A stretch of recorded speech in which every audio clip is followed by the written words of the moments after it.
নবীজি সাল্লাল্লাহু আলাইহি ওয়াসাল্লাম তিনি এমন একজন মানব, তিনি এমন একজন মানুষ। নবীজি সাল্লাল্লাহু আলাইহি ওয়াসাল্লাম এত মর্যাদা সম্পন্ন একজন মানুষ যে পৃথিবীর শুরু লগ্ন থেকে কিয়ামত পর্যন্ত নবীজি সাল্লাল্লাহু আলাইহি ওয়াসাল্লামের মতো উত্তম মানুষ ইতিপূর্বে কেউ জন্মগ্রহণ করেননি এবং পরেও কেউ, নবীজির পরেও কেউ জন্মগ্রহণ করবেন না। সুবহানাল্লাহ।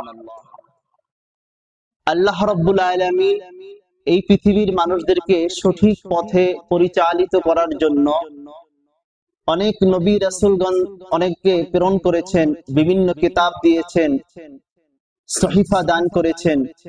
কিন্তু আল্লাহ রাব্বুল আলামিন পৃথিবীর যত নবী রাসূল পাঠিয়েছেন সমস্ত নবী রাসূলদের উপরে নবী সাল্লাল্লাহু আলাইহি ওয়াসাল্লামকে শ্রেষ্ঠত্ব দান করেছেন। সুবহানাল্লাহ।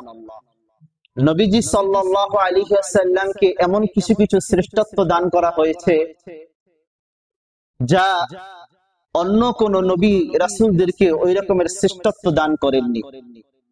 তাহলে নবীজি সাল্লাল্লাহু আলাইহি ওয়াসাল্লাম ইমামুল মুরসালিন, সমস্ত নবীদের ইমাম।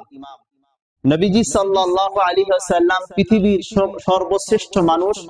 পৃথিবীর সমস্ত নবী রাসূল, ওলি, গাউস, কুতুব যারা আছেন, সাধারণ মানুষ যারা আছেন, এর ভিতরে সর্বোত্তম মানুষ হলেন নবীজি সাল্লাল্লাহু আলাইহি ওয়াসাল্লাম। নবীজি সাল্লাল্লাহু আলাইহি ওয়াসাল্লাম কেন এত মর্যাদা সম্পন্ন? নবীজি সাল্লাল্লাহু আলাইহি ওয়াসাল্লামের কি এমন বৈশিষ্ট্য আছে? নবীজি সাল্লাল্লাহু আলাইহি ওয়াসাল্লাম শ্রেষ্ঠত্ব অর্জন করার জন্য, শ্রেষ্ঠ হওয়ার জন্য তার বৈশিষ্ট্য একটি আর দুটি নয়, অসংখ্য অসংখ্য এমন আল্লাহর নবীর মুআজিজা আছে।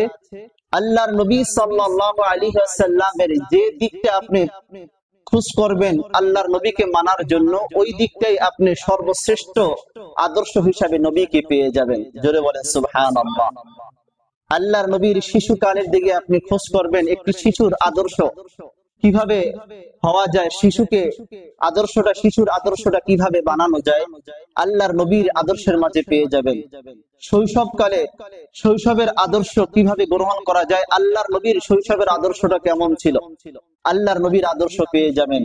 কিশোরকালে যে একজন কিশোরের আদর্শটা কেমন হওয়া উচিত, তার জীবনটা কিভাবে গঠন করা উচিত, এটা যদি আল্লাহর নবীর ওই কিশোর কালের সময়টার দিকে তাকান তাহলে ওখানেও আল্লাহর নবীকে আদর্শ হিসাবে পেয়ে যাবেন। যৌবন বয়স কিভাবে কাটানো উচিত, আল্লাহর নবী কিভাবে কাটিয়েছেন, ওখানেও আল্লাহর নবীকে আমরা আদর্শ হিসাবে পেয়ে যাব। যখন মানুষ বৈবাহিক জীবনে পাড়ি দেয়, বৈবাহিক জীবন কিভাবে চালানো উচিত, বৈবাহিক জীবন কিভাবে পাড়ি দেওয়া উচিত, এখানেও আল্লাহর নবী সাল্লাল্লাহু আলাইহি ওয়াসাল্লামকে আমরা আদর্শ হিসাবে পেয়ে যাব। আল্লাহর নবী সাল্লাল্লাহু আলাইহি ওয়াসাল্লামকে যদি আমরা তাকাই যে বৃদ্ধ বয়স কিভাবে কাটানো উচিত, ওই বয়সেও যদি আমরা আল্লাহর নবীর আদর্শ খুঁজি, ওখানেও আল্লাহর নবীকে আমরা আদর্শ হিসাবে পেয়ে যাব। জোরে বলেন সুবহানাল্লাহ। এটা তো আল্লাহর নবীর আদর্শের কথা বললাম। আল্লাহর নবী সাল্লাল্লাহু আলাইহি ওয়াসাল্লামের দিকে যদি আমরা তাকাই, কিভাবে আল্লাহর নবী পরিবার চালিয়েছেন, ওইভাবে আমরা পরিবারের নীতি ওখান থেকে পেয়ে যাব। কিভাবে আল্লাহর নবী সাল্লাল্লাহু আলাইহি ওয়াসাল্লাম সমাজ পরিচালনা করেছেন, আমরা আল্লাহর নবীর এই আদর্শের মাঝে আমরা সমাজ পরিবর্তনের নীতিমালা আমরা পেয়ে যাব। কিভাবে আল্লাহর নবী সাল্লাল্লাহু আলাইহি ওয়াসাল্লাম আল্লাহর দ্বীনকে বিজয় করেছেন, কিভাবে যারা অন্ধকারাচ্ছন্ন মানুষ ছিল, যারা আল্লাহ বলা মানুষ ছিল, তাদেরকে কিভাবে দাওয়াত দিয়েছেন, কিভাবে তাদেরকে নূরের দিকে এনেছেন, আল্লাহর পথে তাদেরকে নিয়ে এসেছেন, সেই পথ সেই পথেও আল্লাহর নবীর মাঝে আমরা পেয়ে যাব। আবার পাল্টা যখন কোন জালিম আমাদের উপরে আক্রমণ করবে, ওই জালিমকে প্রতিহত কিভাবে করতে হবে, জালিমকে কিভাবে আমাদেরকে শায়েস্তা করতে হবে, তার শিক্ষাও আল্লাহর নবী সাল্লাল্লাহু আলাইহি ওয়াসাল্লামের আদর্শের মাঝে পেয়ে যাব। জোরে বলেন সুবহানাল্লাহ। এই জন্য আল্লাহর নবী সাল্লাল্লাহু আলাইহি ওয়াসাল্লামের যে পুরা জীবনীটা একটা কমপ্লিট মানুষের আদর্শ। এটা যে এমন কোন একটা সাইট পাবেন না, এমন কোন একটা বিষয় পাবেন না যেখানে আল্লাহর নবীর আদর্শ নাই। সম্মানিত হাজিরিন, এই জন্যই নবীজি সাল্লাল্লাহু আলাইহি ওয়াসাল্লামের মর্যাদা, সর্বশ্রেষ্ঠ মর্যাদা, সব থেকে বেশি মর্যাদা, পৃথিবীর ভিতরে সব থেকে উত্তম মানুষ নবীজি সাল্লাল্লাহু আলাইহি ওয়াসাল্লাম।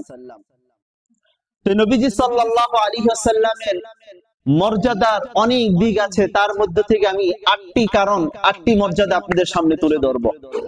1 নাম্বার, নবীজি সাল্লাল্লাহু আলাইহি ওয়াসাল্লাম পৃথিবীর সর্বশ্রেষ্ঠ মানুষ, সবথেকে বেশি মর্যাদাবান এই জন্য যে নবীজি সাল্লাল্লাহু আলাইহি ওয়াসাল্লাম সমগ্র জাহানের জন্য রহমত স্বরূপ রূপে প্রেরিত হয়েছেন। জোরে বলেন সুবহানাল্লাহ। আল্লাহ রাব্বুল আলামিন সূরাতুল আম্বিয়া 107 নম্বর আয়াতের মধ্যে রব্বে কারীম বলেন, ওয়ামা আরসালনাকা ইল্লা রাহমাতাল লিল আলামিন। ওগো নবী, আমি আপনাকে বিশ্ব জগতের জন্য রহমত স্বরূপ প্রেরণ করেছি। জোরে বলেন সুবহানাল্লাহ। আল্লাহর নবী সাল্লাল্লাহু আলাইহি ওয়াসাল্লাম মুসলমানদের জন্য যেমন রহমত স্বরূপ, কাফেরদের জন্য তেমন রহমত স্বরূপ। আল্লাহর নবী সাল্লাল্লাহু আলাইহি ওয়াসাল্লাম দ্বীনদার ঈমানদারদের জন্য যেমন রহমত স্বরূপ, আবার বেদিনদের জন্য রহমত স্বরূপ। একটা বেদিন সে যদি চায় সে যে রহমতের কোলে ফিরে আসবে, আল্লাহর নূরের তাজাল্লি সে গ্রহণ করবে, তাহলে আল্লাহর নবীকে অনুকরণ করলে সে আল্লাহর নূরের দিকে ধাবিত হতে পারবে। জোরে বলেন সুবহানাল্লাহ। 2 নাম্বার, আল্লাহর নবীর মর্যাদা কেন এত বেশি? কারণ নবীজি সাল্লাল্লাহু আলাইহি ওয়াসাল্লামের মাঝে যে আদর্শটা রয়েছে, তাম পৃথিবীর মানুষের যত তৈরি করা যত আইন কানুন আছে, নীতি আদর্শ আছে, প্রত্যেকটা মানুষের মাঝে কিছু না কিছু খুঁত আছে। কি বলেন, আছে কি নাই? একটা মানুষের সব সাইড আপনি ভালো পাবেন না, কিন্তু আল্লাহর নবী সাল্লাল্লাহু আলাইহি ওয়াসাল্লামের চরিত্রের মাঝে, আখলাকের মাঝে কোনো খুঁত আপনি পাবেন না। জোরে বলেন সুবহানাল্লাহ। আপনার আমার মাঝে অনেক খুঁত আছে, যদি আপনার আমার যদি কোনো খুঁত না থাকতো তাহলে তো আমরা ফেরেশতা হয়ে যেতাম। কারণ আপনার আমার মাঝে আপনি আমার দোষ তালাশ করেন, আমার দোষের কোনো শেষ নাই। আবার যদি আপনি আমার গুণ তালাশ করেন, এখান থেকে আপনি অনেক কিছু শিখতে পারবেন। আমি যদি আপনার গুণ তালাশ করি তাহলে এখান থেকে আমি অনেক কিছু শিখতে পারবো। কিন্তু যদি আমি আপনার দোষের পিছনে লেগে থাকি, আর যদি আমি আপনার দোষ ধরি, দোষের কোনো গুণে শেষ করা যাবে না, এটা কোনো সংখ্যা থাকবে না। এই জন্য আমরা কি ভুলের ঊর্ধ্বে কোনো কেউ নয়। ভুলের ঊর্ধ্বে কারা? ফেরেশতারা। ফেরেশতাদের কোনো ভুল নাই।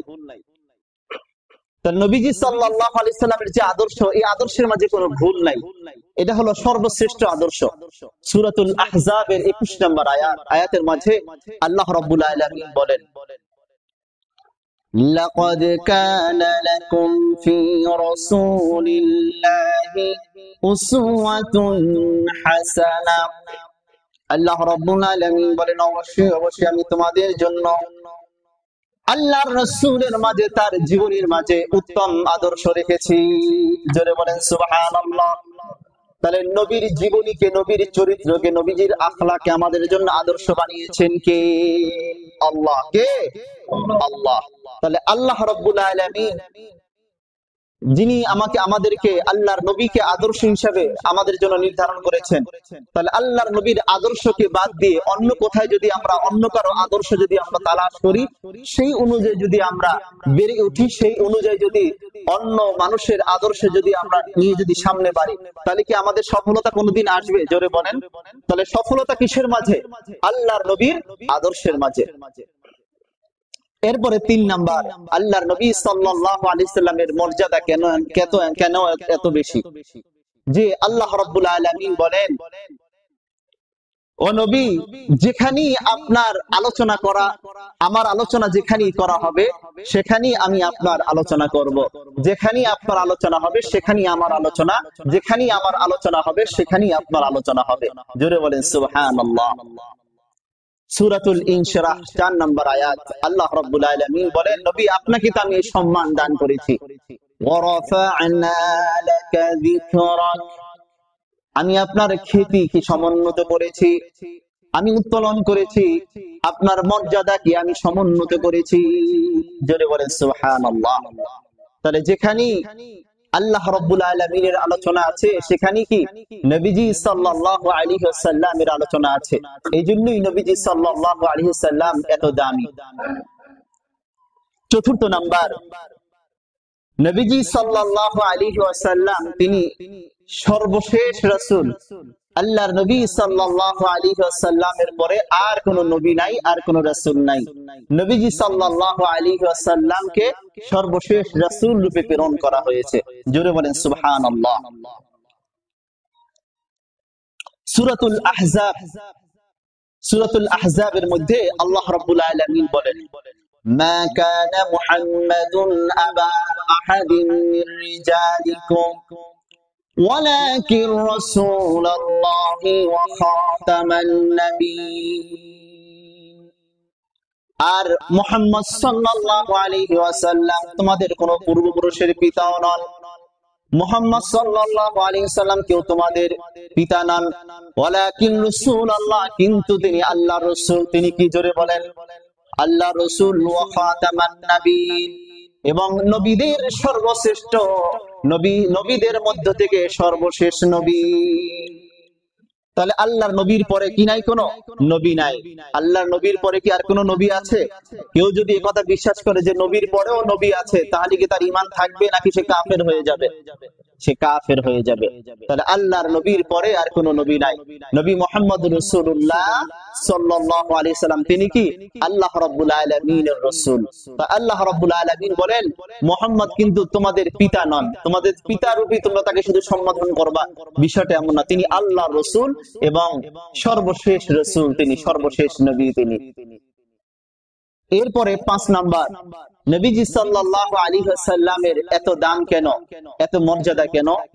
যে আল্লাহর কাছে নবীজি সাল্লাল্লাহু আলাইহি ওয়াসাল্লামের একটি প্রশংসার, একটি মর্যাদার স্থান রয়েছে, একটি প্রশংসাময় একটি বাক্য রয়েছে, প্রশংসার একটি স্থান রয়েছে, যাকে বলা হয় মাকামে মাহমুদ। জোরে বলেন সুবহানাল্লাহ। عن عمر بن الخطاب رضي الله تعالى عنه أن رسول الله صلى الله عليه وسلم হযরত আব্দুল্লাহ ইবনে উমর রাদিয়াল্লাহু তাআলা আনহু থেকে বর্ণিত যে আল্লাহর রাসূল সাল্লাল্লাহু আলাইহি ওয়াসাল্লাম বলেন, قال إن للنبي عند الله عز وجل مقاما محمودا। নিশ্চয়ই নবীজি সাল্লাল্লাহু আলাইহি ওয়াসাল্লামের জন্য আল্লাহ আজ্জা জাল্লা শানুহুর কাছে একটা স্থান আছে, যার নাম হলো মাকামে মাহমুদ। যার নাম কি? মাকামে মাহমুদ। আমরা আযানের দোয়ার ভিতরে পড়ি না, আতি মুহাম্মাদানি ওয়াসিলাতা ওয়াল ফাদিলা ওয়াবআসহু মাকামান মাহমুদান আল্লাযী ওয়া'আদতা ওয়াবআসহু মাকাল্লা, আপনি তাকে প্রেরণ করেন কোথায়? মাকামান মাহমুদা, মাকামান মাহমুদা, প্রশংসনীয়ময় স্থানে। যে এই স্থানে কি আল্লাহ আপনি তাকে প্রেরণ করেন। তাহলে এই যে আল্লাহর রাব্বুল আলামিনের কাছে নবীজি সাল্লাল্লাহু আলাইহি ওয়াসাল্লামের কাছে একটা প্রশংসনীয়ময় একটি স্থান আছে, প্রশংসনীয়ময় একটি বাক্য আল্লাহ রাব্বুল আলামিনের কাছে আছে, যেটা হাশরের ময়দানে নবীজি সাল্লাল্লাহু আলাইহি ওয়াসাল্লামকে আল্লাহ রাব্বুল আলামিন দান করবেন। জোরে বলেন সুবহানাল্লাহ। যেটা অন্য কোন নবীকে দান করা হবে না। এই জন্যই আল্লাহর নবী সাল্লাল্লাহু আলাইহি ওয়াসাল্লাম সর্বশ্রেষ্ঠ পয়গম্বর। নবীজি সাল্লাল্লাহু আলাইহি সাল্লামের মর্যাদা কেন এত বেশি? কারণ নবীজি সাল্লাল্লাহু আলাইহি সাল্লাম সর্বোত্তম মানুষ। কি? জোরে বলেন সর্বোত্তম মানুষ। قال رسول الله صلى الله عليه وسلم আল্লাহ রাসূল সাল্লাল্লাহু আলাইহি ওয়াসাল্লাম বলেন, আনা সাইয়্যিদু ওয়ালাদি আদম ইয়াওমাল কিয়ামাহ। কিয়ামতের দিন আদম সন্তানের সর্দার হব আমি। জোরে বলেন সুবহানাল্লাহ। পৃথিবীর শুরু থেকে যত মানুষ আসছে, কিয়ামত পর্যন্ত যত মানুষ আসবে, সবার সর্দার কি হবেন? জোরে বলেন নবীজি সাল্লাল্লাহু আলাইহি ওয়াসাল্লাম। ওয়ালা ফাখরা, আল্লাহর নবী বলেন এই জন্য আমি কোনো অহংকার করি না। এই জন্য আমি কি করি না? কোনো অহংকার করি না। এখানে আল্লাহ রাব্বুল আলামিন বললেন যে কিয়ামতের দিন, নবীজি বললেন যে কিয়ামতের দিন যত আদম সন্তান আছে সবার সর্দার হবেন, কিন্তু ফেরেশতাদের সর্দারের কথা তো বললেন না। নবীজি সাল্লাল্লাহু আলাইহি ওয়াসাল্লাম ফেরেশতাদের সর্দার হবেন, এটা কি বলছেন? কি বলছেন? আদম সন্তানদের সর্দার হবেন। তাহলে একটা বিষয় বলেন তো, ফেরেশতাদের দাম বেশি না মানুষের দাম বেশি? হ্যাঁ, কি আপনারা দ্বিধাদ্বন্দ্বে পড়ে যাচ্ছেন? আমি খোলাসা করব, বলেন ফেরেশতাদের দাম বেশি না মানুষের দাম বেশি? সবাই কি কথার উপর একমত যে মানুষের দাম বেশি? শুনেন কুরআনুল কারীমের আয়াতের দলিল, লাকাদ খালাকনাল ইনসানা ফি আহসানি তাকওয়ীম। এই আয়াতের দলিল হলো আল্লাহ রাব্বুল আলামিন পৃথিবীর ভিতরে যত সৃষ্টি জীব আছে এর চেয়ে সব থেকে সুন্দর আকৃতিতে আল্লাহ রাব্বুল আলামিন মানুষদেরকে সৃষ্টি করেছেন। কাদেরকে সৃষ্টি করেছেন? মানুষদেরকে সৃষ্টি করেছেন। এরপর আসেন যে সুন্দর আকৃতিতে কেন আল্লাহ রাব্বুল আলামিন বানালেন? কারণ যে সম্মানিত তাকে এই সম্মানটা দিয়ে আল্লাহ রাব্বুল আলামিন বানাবেন। রব্বে কারীম বলেন ওয়ালাকাদ কাররামনা বানি আদম, আমি আদম জাতিকে, আসমান এবং জমিনের ভিতরে আদম জাতিকে আমি সম্মানিত করেছি। জোরে বলেন সুবহানাল্লাহ। তাহলে এখানে আল্লাহ রাব্বুল আলামিন বললেন আদম জাতিকে আল্লাহ রাব্বুল আলামিন সম্মানিত করেছেন। এই জন্য কি ফেরেশতাদের চাইতেও মানুষের দাম বেশি। মানুষের দাম কেন বেশি?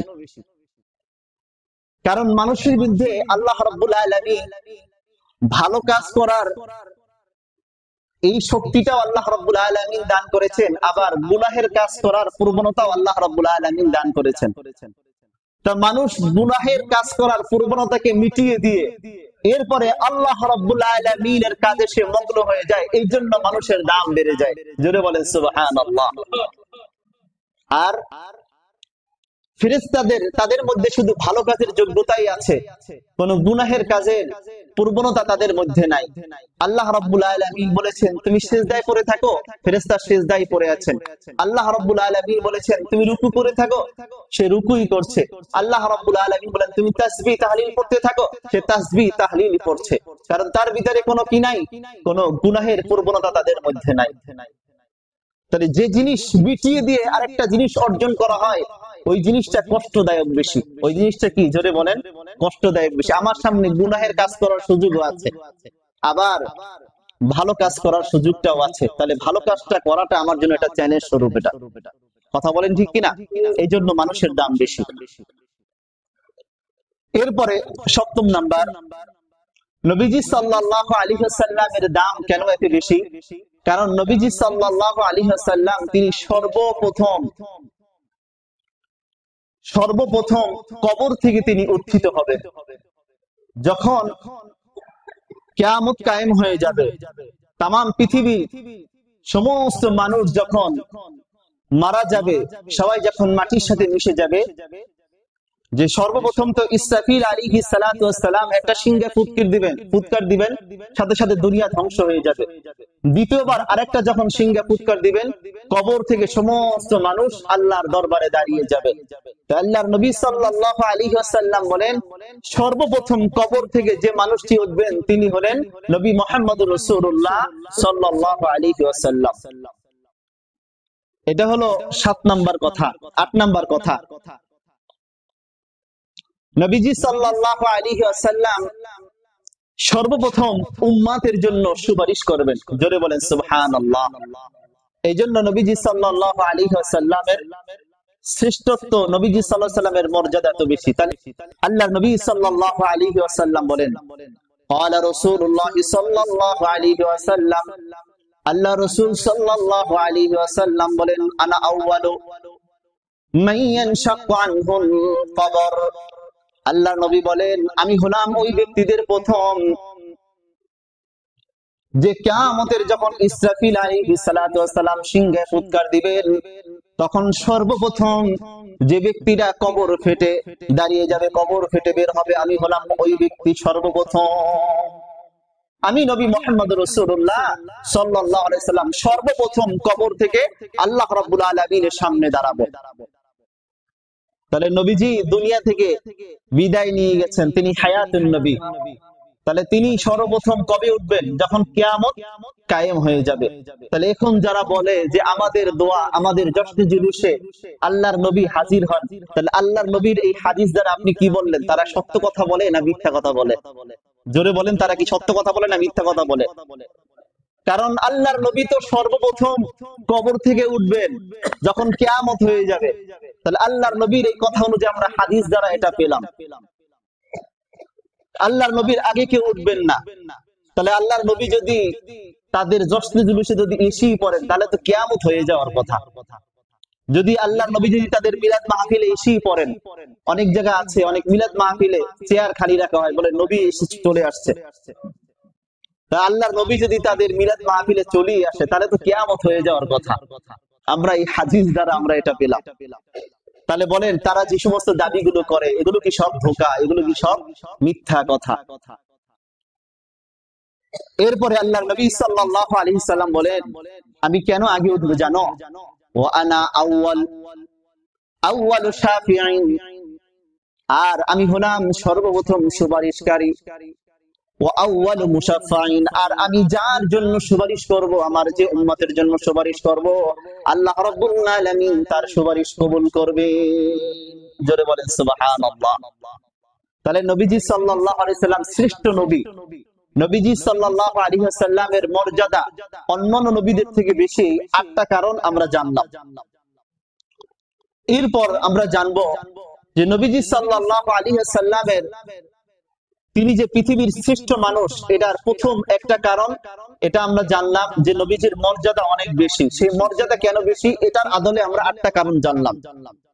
এরপর নবীজি সাল্লাল্লাহু আলাইহি ওয়াসাল্লাম পৃথিবীর শ্রেষ্ঠ মানুষ এর দ্বিতীয় কারণ যে নবীজি সাল্লাল্লাহু আলাইহি ওয়াসাল্লামকে আল্লাহ রাব্বুল আলামিন এমন কিছু কিছু বৈশিষ্ট্য দান করেছিলেন যেটা অন্য কোন নবী রাসূলদেরকে দান করেন নাই। জোরে বলে সুবহানাল্লাহ। আল্লাহর নবী সাল্লাল্লাহু আলাইহি সাল্লাম বলেছেন, আমাকে আল্লাহ রাব্বুল আলামিন এমন 5টা বৈশিষ্ট্য দান করেছেন। কয়টা বৈশিষ্ট্য? 5টা বৈশিষ্ট্য দান করেছেন যেটা অন্য কোন নবীকেও আল্লাহ রাব্বুল আলামিন দান করেন নাই, অন্য কোন রাসূলকেও আল্লাহ রাব্বুল আলামিন দান করেন নাই। জোরে বলেন সুবহানাল্লাহ। বুখারী শরীফের হাদিস 438 নম্বর হাদিস। এই হাদিসটি বর্ণনা করেছেন হযরত জাবির বিন আব্দুল্লাহ রাদিয়াল্লাহু তাআলা আনহু। জাবির বিন আব্দুল্লাহ রাদিয়াল্লাহু তাআলা আনহু থেকে বর্ণিত। তিনি বলেন, عن جابر بن عبد الله قال قال رسول الله صلى الله عليه وسلم, হযরত জাবির ইবনে আব্দুল্লাহ রাদিয়াল্লাহু তাআলা আনহু থেকে বর্ণিত, আল্লাহ রাসূল সাল্লাল্লাহু আলাইহি ওয়াসাল্লাম বলেন, উ'তিতু খামসান লাম ইউতাহুন্না আহাদুম মিনাল আমবিয়া'i ক্বাবলি, আমাকে আল্লাহ রাব্বুল আলামিন এমন 5টা বিষয় দান করেছেন যা ইতিপূর্বে কোন নবী রাসূলদেরকেও আল্লাহ রাব্বুল আলামিন এমন 5টা বিষয় দান করেন নাই। জোরে বলেন সুবহানাল্লাহ। কি সেই 5টি বিষয়? সর্বপ্রথম 1 নাম্বার, আল্লাহর নবী বলেন, নুসিরতু বির-রু'বি ফাসিরাতা শাহরিন, নুসিরতু বির-রু'বি মাসিরাতা শাহরিন। আল্লাহর নবী বলেন, আল্লাহ রাব্বুল আলামিন আমাকে এমন প্রভাব দিয়ে সাহায্য করেছেন যেটার অনুভব করা যায় 1 মাসের দূরত্ব সমান। এই পরিমাণ দূরত্ব থেকে এই মানুষ এটা অনুভব করতে পারে। জোরে বলেন সুবহানাল্লাহ। আল্লাহ রাব্বুল আলামিন তাকে এতটা প্রভাব দিয়ে সাহায্য করেছেন, সহযোগিতা করেছেন। দ্বিতীয় নাম্বার, ওয়াজুইলাত লিয়াল আরদু মাসজিদান ওয়া তুহুরান, আল্লাহ রাব্বুল আলামিন আমার জন্য তামাম পৃথিবীর জমিনকে মসজিদ বানিয়ে দিয়েছেন। আমার জন্য তামাম পৃথিবীর জমিনকে আল্লাহ রাব্বুল আলামিন পবিত্র বানিয়ে দিয়েছেন। জোরে বলেন সুবহানাল্লাহ। ওয়া আইয়ুমা রাজুলিন মিন উম্মতি আদরাকাতিস সালাত আদরাকাতুহুস সালাত ফালিয়ুসাল্লি, আল্লাহর নবী সাল্লাল্লাহু আলাইহি ওয়াসাল্লাম বলেন, অতএব আমার উম্মতের মধ্য থেকে যে কোনো লোক যদি কোনো নামাজের যখন সময় হয়ে যাবে তখন যেন সে ওইখানে বসে সাথে সাথে নামাজ আদায় করে নেয়। যদি বলেন সুবহানাল্লাহ। তাহলে এটা ছিল আল্লাহর নবী সাল্লাল্লাহু আলাইহি ওয়াসাল্লামের জন্য দ্বিতীয় বৈশিষ্ট্য, এটা যে অন্যান্য নবী রাসূলদেরকে আল্লাহ রাব্বুল আলামিন এত পরিমাণে এই পাঁচটা বৈশিষ্ট্য এগুলো দান করেন নাই। অন্যান্য নবীরা তারা ইবাদত করতেন নির্দিষ্ট একটি জায়গায়, যে কোনো জায়গায় চাইলেই তারা ইবাদত বন্দেগী করতে পারতেন না, যে কোনো জায়গায় চাইলেই তারা নামাজ পড়তে পারতেন না। অন্যান্য ইবাদত করা যেতে পারতো, কিন্তু নামাজ পড়তে পারতেন না, নির্দিষ্ট একটি জায়গায় গিয়ে নামাজ পড়তে হতো। কিন্তু আল্লাহর নবী সাল্লাল্লাহু আলাইহি সাল্লামের জন্য পুরা জমিনকে আল্লাহ রাব্বুল আলামিন মসজিদ বানিয়ে দিলেন, এবং পুরা জমিনকে আল্লাহ রাব্বুল আলামিন অর্থাৎ মসজিদ মানে সিজদার স্থান বানিয়ে দিয়েছেন। তার মানে এমন না যে আপনি ঘরে বসে নামাজ পড়বেন, কিন্তু আল্লাহ তো পুরা জমিনকে মসজিদ বানিয়েছে, তাহলে আমার ঘরটাও তো মসজিদ, তাহলে এখানে বসে নামাজ পড়ি, মসজিদে আর যাওয়ার দরকার নাই। কি বলেন, এই কথা বলবেন? এই কথা বলা যাবে না। মসজিদে নামাজ পড়ার ফজিলত অনেক বেশি, আল্লাহর ঘরে এসে আপনি পড়বেন। মসজিদ দ্বারা এখানে উদ্দেশ্য হলো সিজদার স্থান বানিয়েছেন, এবং পুরা জমিনকে আল্লাহ রাব্বুল আলামিন পবিত্র করে দিয়েছেন। এই জন্য নবীজি বলেছেন, খবরদার নামাজ যাতে কাজা না হয়ে যায়, তুমি যেখানেই থাকো নামাজের সময় হয়ে গেলে ওই জায়গায় তুমি নামাজ পড়ে নিবা। 3 নাম্বার, নবী আরবি সাল্লাল্লাহু আলাইহি সাল্লাম বলেন, ওয়া উহিল্লাত লিয়াল গনাইম, আল্লাহ রাব্বুল আলামিন আমার জন্য গনিমতের মালকে হালাল করেছেন।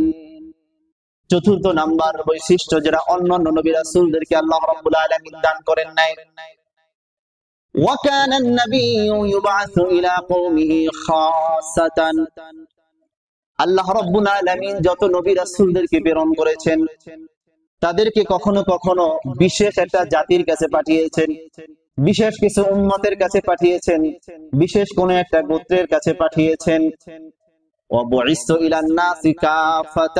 আর আল্লাহ রাব্বুল আলামিন আমাকে পাঠিয়েছেন সকল মানুষের কাছে পাঠিয়েছেন, গোটা মানব সমাজের কাছে আল্লাহ রাব্বুল আলামিন পাঠিয়েছেন। জোরে বলেন সুবহানাল্লাহ। তাহলে অন্যান্য নবী রাসূলদেরকে আল্লাহ রাব্বুল আলামিন বিশেষ একটা সম্প্রদায়ের কাছে, একটা গোত্রের কাছে, একটা জাতির কাছে পাঠিয়েছেন, আর আমাদের নবীকে গোটা মানব সমাজের কাছে পাঠিয়েছেন। কে আরব, কে অনারব, কে আজমি, এগুলো দেখার বিষয় নয়, আমরা সবাই নবীর উম্মত, আমরা সবাইকে জোরে বলেন নবীর উম্মত। এরপরে 5ম নাম্বার, আল্লাহর নবী সাল্লাল্লাহু আলাইহি ওয়াসাল্লাম বলেন, ওয়া উতিতুশ শাফাআত, আল্লাহ রাব্বুল আলামিন আল্লাহর নবী সাল্লাল্লাহু আলাইহি ওয়াসাল্লামকে 5ম নাম্বার যে বৈশিষ্ট্যটা দান করেছেন, সর্বজনীন সুপারিশের অধিকারী আল্লাহর নবী সাল্লাল্লাহু আলাইহি সাল্লামকে বানিয়ে দিয়েছে। নবীজি সাল্লাল্লাহু আলাইহি সাল্লাম যার জন্য সুপারিশ করবেন তার সুপারিশই আল্লাহ রাব্বুল আলামিন কবুল করবেন। শুধু যে নবীজি তার উম্মতদেরকে সুপারিশ করবেন বিষয়টা এমন নয়, বরং আদম আলাইহিস সালাতু ওয়াস সালাম থেকে নিয়ে কিয়ামত পর্যন্ত যত মানুষ আসবে সমস্ত মানুষের জন্য নবীজি সাল্লাল্লাহু আলাইহি সাল্লাম সুপারিশ করবেন। জোরে বলেন সুবহানাল্লাহ।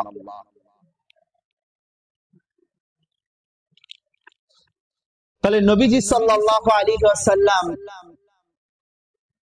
তিনি যে সর্বশ্রেষ্ঠ রাসূল, নবীজি সাল্লাল্লাহু আলাইহি ওয়াসাল্লাম তিনি যে সর্বশ্রেষ্ঠ মানব, তার 3 নাম্বার কথা, পরকালে তিনি সমস্ত মানুষের জন্য বিশেষ করে তিনি সুপারিশকারী হবেন। জোরে বলেন সুবহানাল্লাহ। অনেক লম্বা একটি হাদিস, হাদিসটি বর্ণনা করেছেন হযরতে আনাস ইবনে মালিক রাদিয়াল্লাহু তাআলা আনহু। عن أنس بن مالك رضي الله تعالى عنه عن النبي صلى الله عليه وسلم قال, হযরত আনাস ইবনে মালিক রাদিয়াল্লাহু তাআলা আনহু থেকে বর্ণিত, তিনি নবীজি সাল্লাল্লাহু আলাইহি ওয়াসাল্লাম থেকে বর্ণনা করেন,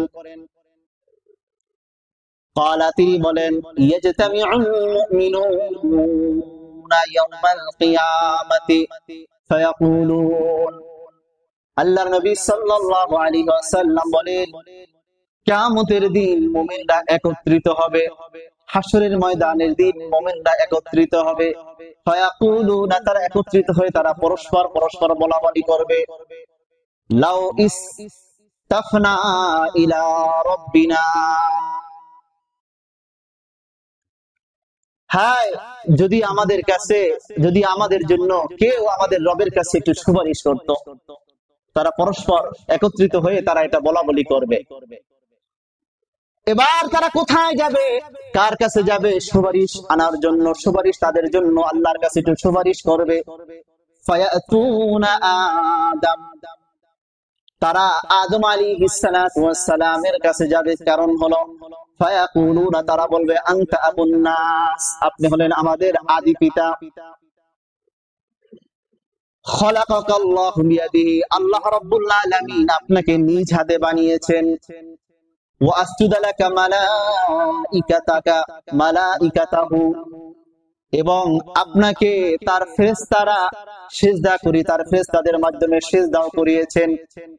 ওয়া আল্লামাকা আসমাআ কুল্লা শাইইন, আর আল্লাহ রাব্বুল আলামিন আপনাকে তার যাবতীয় যত নাম আছে সমস্ত নাম শিক্ষা দিয়েছেন।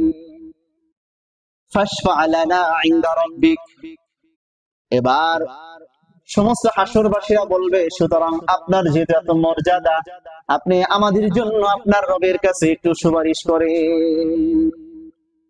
আদম আলাইহিস সালাতু ওয়াস সালাম বলবেন, ও হাসরবাসীরা, তোমরা আমার কাছে আসছো, আমি নিজে এখন অনেক অস্থিরতার মধ্যে আছি, আমি নিজে অনেক পেরেশানির মধ্যে আছি। আমি জানি না আমার আল্লাহ রাব্বুল আলামিন আমার সাথে কেমন আচরণ করেন। কারণ হলো আমি আল্লাহ রাব্বুল আলামিনের সামনে কিভাবে আমি কথা বলবো, আমি আল্লাহ রাব্বুল আলামিনের সাথে আমি কিভাবে কথা বলবো, আল্লাহর কাছে কিভাবে আমি প্রস্তাব পেশ করব। কারণ আমি তো একটা ভুল করেছিলাম, আল্লাহর একটা আইন আমি অমান্য করেছিলাম। আর যদি আল্লাহ রাব্বুল আলামিন আমাকে ওই অপরাধের কথা যদি জিজ্ঞাসা করে, তাহলে আমি কি জবাব দিব? হাসরবাসীরা বলবে, ফাশফা লানা ইনদা রাব্বিক, ও আমাদের আদি পিতা, আপনি আমাদের আদি পিতা, আপনি সর্বপ্রথম মানব, আপনি আপনার রবের কাছে আমাদের জন্য একটু সুপারিশ করেন। হাত্তা ইউরিহানা মিন মাকানিনা হাদা, যে আমাদের এই কঠিন মুহূর্ত, এটা থেকে যাতে আমরা একটু স্বস্তি লাভ করতে পারি। ফায়াকুলু লাস্তু হুনাকুম, এবার আদম আলাইহিস সালাতু ওয়াস সালাম বলবেন, লাস্তু হুনাকুম, আমি এটা তোমাদের জন্য কিছুতেই করতে পারবো না। ওয়ায়াযকুরু যামবাহু, তিনি তার অপরাধের কথা তুলে ধরবেন তাদের সামনে। ফায়াস্তাহি, এবং তিনি সেটার জন্য লজ্জাবোধ করেন। এবার তিনি বলবেন, ইতু নূহান, ও হাসরবাসীরা, সুতরাং তোমরা নূহ আলাইহিস সালাতু ওয়াস সালামের কাছে চলে যাও। ফাইন্নাহু আউয়ালু রাসূলিন, কারণ নূহ আলাইহিস সালাতু ওয়াস সালাম হলেন রাসূলদের মধ্যে সর্বপ্রথম রাসূল। বাআসাহুল্লাহু ইলা আহলিল আরদ, আল্লাহ রাব্বুল আলামিন তাকে পাঠিয়েছেন জমিনবাসীর কাছে। ফায়াতুনাহু ফায়াকুলু লাস্তু হুনাকুম, ফায়াতুনাহু ফায়াকুল, অতঃপর হাসরবাসীরা নূহ আলাইহিস সালাতু ওয়াস সালামের কাছে আসবে। তখন নূহ আলাইহিস সালাতু ওয়াস সালাম বলবেন, লাস্তু হুনাকুম, ও হাসরবাসীরা, তোমরা আমার কাছে আসছো তোমাদের জন্য সুপারিশ করার জন্য, কিন্তু আমি এটা পারবো না। তার কারণ হলো আমি আল্লাহ রাব্বুল আলামিনের কাছে বলেছিলাম, ও আল্লাহ, ওয়াকালাল কাফিরু ইয়া লাইতানি কুনতু তুরাবা, আল্লাহ রাব্বুল আলামিন সূরাতুল মাআরিজের মধ্যে আল্লাহ রাব্বুল আলামিন বলেন, সূরাতুল নূহের মধ্যে আল্লাহ রাব্বুল আলামিন বলেন, وقال نوح ربي لا تذر على الأرض من الكافرين ديارا, নূহ আলাইহিস সালাতু ওয়াস সালাম বললেন, ও আল্লাহ, আপনি জমিনের উপর একটা কাফেরকেও আপনি ছেড়ে দিবেন না। যখন নূহ আলাইহিস সালাতু ওয়াস সালাম এই কথা বললেন, আল্লাহ রাব্বুল আলামিন সমস্ত কাফেরদেরকে সমূলে ধ্বংস করে দিলেন। তার কারণ হলো নূহ আলাইহিস সালাতু ওয়াস সালাম এটা বলেছেন। নূহ আলাইহিস সালাতু ওয়াস সালামকে আল্লাহ রাব্বুল আলামিন বলেছেন, নূহ, তোমার জাতিদের মধ্যে যারা ঈমান আনার তারা ঈমান এনে গেছে, আর কেউ নতুন করে ঈমান আনবে না। আর এই জন্য নূহ আলাইহিস সালাতু ওয়াস সালাম আল্লাহর কাছে দোয়া করেছিলেন, কারণ যদি কাফেররা থাকে তাহলে যারা ঈমানদার আছে তাদেরকেও তারা বরবাদ করে ফেলবে, নষ্ট করে ফেলবে। আর আল্লাহ রাব্বুল আলামিন নূহের এই বদদোয়ার কারণে তাদেরকে ধ্বংস করে দিলেন। নূহ আলাইহিস সালাতু ওয়াস সালাম বলবেন, ও হাসরবাসীরা শোনো, আমি তোমাদের জন্য কিভাবে আমি আল্লাহ রাব্বুল আলামিনের সামনে দাঁড়াবো। মা লাইসা লাকা বিহি ইলম ফায়াতুনাহু ফায়াকুলু লাস্তু হুনাকুম, আমি তোমাদের জন্য কিছুই করতে পারবো না। ওয়ায়াযকুরু সুআলাহু রাব্বাহু মা লাইসা লাকা বিহি ইলম, আর তিনি তার সুয়ালের কথা, তার প্রশ্নের কথা যেন তিনি তা স্মরণ করবেন তার রবের কাছে, যে বিষয়ের ইলম তার কাছে নাই। ফায়াস্তাহি, তখন তিনি নিজে নিজে তিনি লজ্জাবোধ করেন। ফায়াকুলু, তখন তিনি বলেন ইতুনি খলিলুর রহমান, হাসরবাসীরা শোনো, তোমরা ইব্রাহিম খলিলুল্লাহর কাছে তোমরা চলে যাও, যাকে আল্লাহ রাব্বুল আলামিন অন্তরঙ্গ বন্ধু বলে যাকে ডেকেছেন, তোমরা তার কাছে চলে যাও। জোরে বলেন সুবহানাল্লাহ। সমস্ত হাসরবাসীরা ইব্রাহিম খলিলুল্লাহর কাছে চলে যাবে। ইব্রাহিম খলিলুল্লাহর কাছে যখন যারা চলে যাবে, তখন ইব্রাহিম খলিলুল্লাহ বলবেন ফায়াতুনাহু, তারা তার কাছে আসবে। ফায়াকুলু লাস্তু হুনাকুম, সুতরাং আমি তোমাদের জন্য কিছুই করতে পারবো না। তখন তিনি নিজে নিজে ইয়া নাফসি করবেন। এরপরে তিনি বলবেন ইউতুনি মূসা আবদুন কাল্লামাহুল্লাহ ওয়া আতাহুত তাওরাত, তোমরা মূসা কালিমুল্লাহর কাছে যাও, যার সাথে আল্লাহ রাব্বুল আলামিন কথা বলেছেন, যাকে আল্লাহ রাব্বুল আলামিন তাওরাত নামক কিতাব দিয়েছেন। ফায়াতুনাহু, সমস্ত হাসরবাসীরা তার কাছে আসবে। ফায়াকুলু লাস্তু, তখন হাসরবাসীদেরকে তিনি বলবেন আমিও তোমাদের জন্য এখানে কিছুই করতে পারবো না। লাস্তু হা হুনাকুম, আমি তোমাদের জন্য এখানে কিছুই করতে পারবো না। তার কারণ হলো ওয়ায়াযকুরু কতলান নাফসি বিগাইরি নাফসিন ফায়াস্তাহি, আমি বনি ইসরাঈলের একটা লোককে শাসন করার জন্য একটা থাপ্পড় মেরেছিলাম, কিন্তু সে আমার একটা থাপ্পড়ের আঘাত খেয়ে সে মৃত্যুবরণ করেছে। আজকে আল্লাহ রাব্বুল আলামিন যদি আমাকে সেই হত্যার কথা জিজ্ঞাসা করেন, আমি কি জবাব দিব? সুতরাং এর জন্য আমি নিজেই লজ্জিত, সুতরাং তার রবের কাছে আমি কিছুই বলতে পারবো না। ফায়াস্তাহি মিন রাব্বিহি, তার রবের কাছে যেতে আমি লজ্জা বোধ করি। ফায়াকুলু ইতুনি ঈসা আবদুল্লাহ ওয়া রাসূলা, তিনি বলবেন হাসরবাসীরা তোমরা ঈসা রূহুল্লাহর কাছে চলে যাও, যিনি আল্লাহর বান্দা ছিলেন, তার রাসূল ছিলেন। ওয়া কালিমাতুল্লাহ, এবং আল্লাহর বাণী বহনকারী ছিলেন। ওয়া রূহ, এবং যাকে আল্লাহ রূহ বলা হয়, রূহ নামে সম্বোধন করেছেন। ফায়াকুলু লাস্তু হুনাকুম, তখন তিনি বলবেন আমিও তোমাদের জন্য এখানে কিছুই করতে পারবো না, বরং তোমরা চলে যাও। ইতুনি মুহাম্মাদান আবদান গফারাল্লাহু লাহু মা তাকদ্দামা মিন যামবিহি ওয়া মা তাআখার, ও হাসরবাসীরা তোমরা এই হাসরের ময়দানে যার কাছেই তোমরা যাও না কেন, কেউ কিছুই তোমাদের জন্য কিছুই করতে পারবে না, বরং তোমরা নবী মুহাম্মদুর রাসূলুল্লাহ সাল্লাল্লাহু আলাইহি ওয়াসাল্লামের কাছে চলে যাও, যাকে আল্লাহ রাব্বুল আলামিন, যার পূর্বের গুনাহ পরের গুনাহ সব গুনাহ আল্লাহ রাব্বুল আলামিন maaf করে দিয়েছেন। জোরে বলেন সুবহানাল্লাহ। ফায়াতুনি, আল্লাহর নবী বলেন তখন হাসরবাসীরা সবাই আমার কাছে আসবে। ফান্তালাকা হাত্তা আস্তাযিনু আলা রাব্বি, তখন যখন তারা আমার কাছে চলে আসবে, আমি চলে যাব আমার রবের কাছে, আমার এই উম্মতের জন্য, মানুষের জন্য অনুমতি প্রার্থনা করার জন্য। ওয়াকাত সাজিদান, আর আমি সাথে সাথে আমি সিজদায় পড়ে যাব। ফায়াদউনি মাশা আল্লাহ, আল্লাহ রাব্বুল আলামিন যতক্ষণ আমাকে ডাক দিবেন ততক্ষণ আমি সিজদায় পড়ে থাকব। সুম্মা ইউকালু, আতবার আল্লাহ রাব্বুল আলামিন ডাক দিয়ে বলবেন ইরফা রাসাক, ও নবী আপনি আপনার মাথা উত্তোলন করেন, সিজদা থেকে মাথা উঠান। ওয়াসাল, আপনি চান, আপনি কি চান, আপনি কি বলতে চান বলেন। তু'তা, যাই আপনি চাবেন সেটাই আপনাকে দান করা হবে।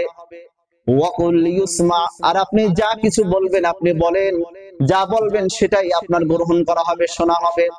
ওয়াশফাউ তুশাফা, এবং আমি তখন সুপারিশ করব, যার জন্য সুপারিশ করব সেই সুপারিশই গ্রহণ করা হবে। জোরে বলেন সুবহানাল্লাহ। ফারফাউ রাসি, আল্লাহ রাব্বুল আলামিন যখন এই কথাগুলো বলবেন তখন আল্লাহর নবী বলেন তখন আমি আমার মাথা সিজদা থেকে উঠাবো। জোরে বলেন সুবহানাল্লাহ। ফাআহমাদুহু বিতাহমিদিন ইউআল্লিমুনিহি, তখন আমি আল্লাহ রাব্বুল আলামিন এমন কিছু বাক্য দ্বারা প্রশংসা করব যে বাক্যগুলো স্বয়ং আল্লাহ রাব্বুল আলামিন আমাকে শিখিয়ে দিবেন। জোরে বলেন সুবহানাল্লাহ। সুম্মা আশফাউ, অতঃপর আমি উম্মতদের জন্য আমি সুপারিশ করব। ফায়ুহমাদু বি এই আহাদান ফাউদখিলুহুমুল জান্নাতা, আর এরপরে আল্লাহর নবী সাল্লাল্লাহু আলাইহি ওয়াসাল্লাম বলেন যে এদের জন্য যখন সুপারিশ করা হবে তখন তাদেরকে আল্লাহ নবী সাল্লাল্লাহু আলাইহি সাল্লাম জান্নাতের ভিতরে প্রবেশ করিয়ে দিবেন। জোরে বলেন সুবহানাল্লাহ। অনেক লম্বা হাদিস, আরো অনেক অংশ আছে। যাই হোক, যে এটা হলো নবীজি সাল্লাল্লাহু আলাইহি সাল্লামের মর্যাদা কেন এত বেশি, যে নবীজি সাল্লাল্লাহু আলাইহি সাল্লাম সমস্ত মানুষের জন্য সুপারিশকারী। চতুর্থ নাম্বার কথা, যে তিনি সর্বপ্রথম জান্নাতের মাঝে প্রবেশ করবেন। যে মুসলিম শরীফের হাদিস 374 নাম্বার হাদিস, হাদিসটি বর্ণনা করেছেন হযরত আনাস ইবনে মালিক রাদিয়াল্লাহু তাআলা আনহু। তিনি বলেন আল্লাহ রাসূল সাল্লাল্লাহু আলাইহি ওয়াসাল্লাম বলেন আতি বাবাল জান্নাতি ইয়াউমাল কিয়ামা, আমি জান্নাতের দরজার কাছে আমি আসব, যে ফাস্তাফতাহু, তখন আমি জান্নাতের দরজা খোলার জন্য আমি অনুমতি চাবো। ফায়াকুলুল খাজিন, তো জান্নাতের যিনি পাহারাদার আছেন, জান্নাতের যিনি দ্বার রক্ষাকারী যিনি আছেন, তিনি তখন বলবেন মান আনতা, কে আপনি জান্নাতের দরজা খোলার জন্য বলছেন? ফাআকুলু মুহাম্মদ, তখন আমি বলবো আমি তো মুহাম্মদ। ফায়াকুলু বিকা উমিরতু লা আফতাহু লিআহাদিন ক্বাবলাক, তখন এই কথা বলার সাথে সাথে তার জান্নাতের দরজা খুলে দেওয়া হবে এবং ওই দ্বার রক্ষাকারী বলবে ইতিপূর্বে কিন্তু আপনার পূর্বে কারোর জন্য জান্নাতের দরজা খোলা হয় নাই, আপনি হলেন সর্বপ্রথম ব্যক্তি যিনি জান্নাতের ভিতরে সর্বপ্রথম প্রবেশ করবেন। জোরে বলেন সুবহানাল্লাহ।